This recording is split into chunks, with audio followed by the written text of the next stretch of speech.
Welcome no sa ating lahat, sa lahat ng nanood ng aking video. So patuloy pa tayong bumibili ng mga lumang coins sa ibang bansa. So ito, pwede ka mag-comment dito sa aking video. Ay gusto ko meet up yung mga kasamahan ko diyan nagba-vlog ng mga lumang barya. Pero ang hinahanap nila is silver coin, yung hinahanap nila. Pero kahit anong barya yan, bibilhin ko talaga dahil tinago nila, nahirap sila magtago ng mga, hinirapan nila magtago ng mga lumang barya.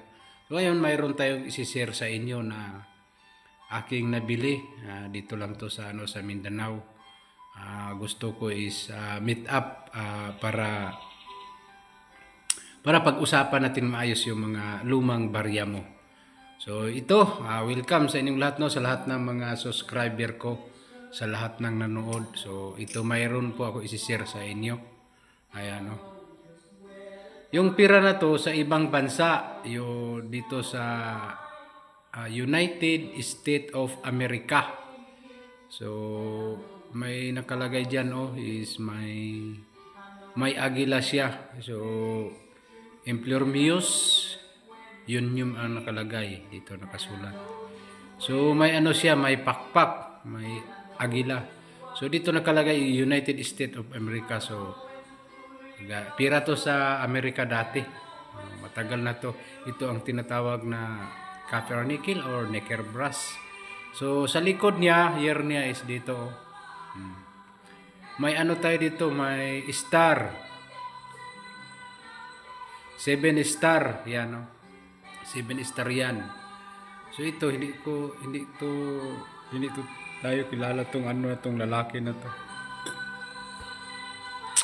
So ang nakalagay is Liberty. So year niya 1804. So 1804, so matagal na 1804. So hindi pa tayo dito na pinanganak. So ako nga pinanganak ako 1985. Ito matagal na 1804. Pero matibay pa rin siya. Ang may halo dito is parang bronze. Idikit mo to sa magnet, talagang hindi to didikit.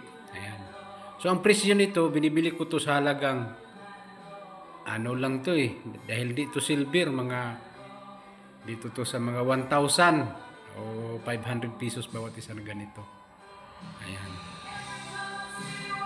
So pangalawa tayo, dito tayo Ito, so pareho lang sila. Nakalagay din is United States of America, pero ang nakalagay dito is agila, iba rin agila dito sa isa. Ito, iba rin siya. Pero ito, nakalagay niya is in United States of America, $1. So in God and trust ang nakalagay, so may ibon siya. Tapos may ano ba yan, yung kalamunggay. So sa likod niya dito, yan. So star niya 7 din. So ang nakasulat dito is Floribius, yun yan nakasulat. So 1888.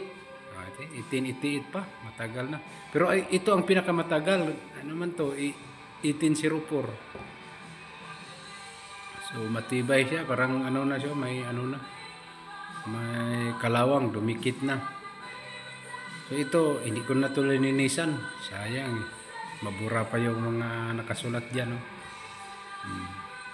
Ito rin, nabili ko to sa halagang mga 800 pesos na ganito. Ayan, So pangbihira lang tayo makakita ng ganito. So pangatlo tayo, dito tayo Ayan.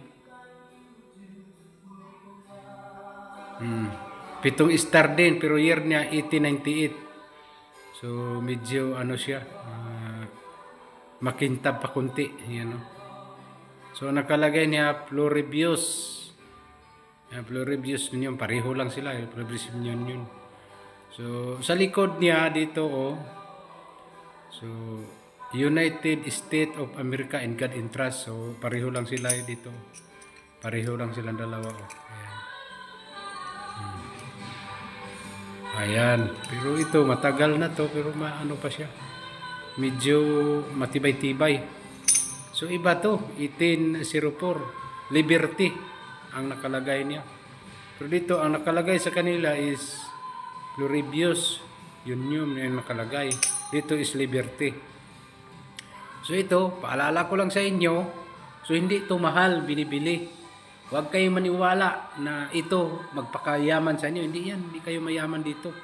Dahil ito, tinatawag ng koleksyon at tinatago ko at gawin kong koleksyon. Para pagdating ng mga panahon sa mga anak ko, ipamana ko sa kanila, tingnan na lang kung anong piran dati sa unang panahon nyo sa United States of America. Ayan. So nabili ko to sa sa Zamboanga City.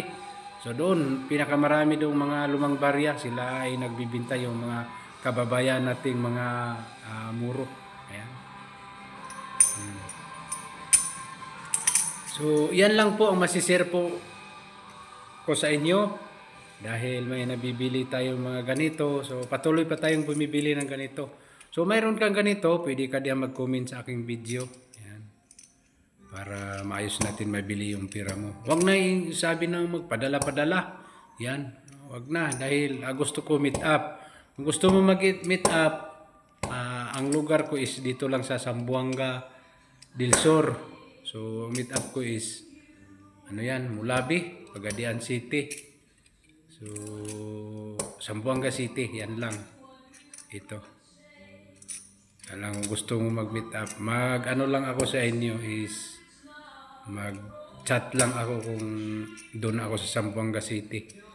So, pwede ka diyan mag-comment sa aking video. So, yan lang po ang masishare ko sa inyo at magandang kaarawan po sa inyong lahat, sa lahat ng nanood ng aking video. So, patuloy pa tayong bumibili. Yan lang po at magandang hapon po sa inyong lahat o umaga man kung nakatingin kayo dito o gabi man. God bless po.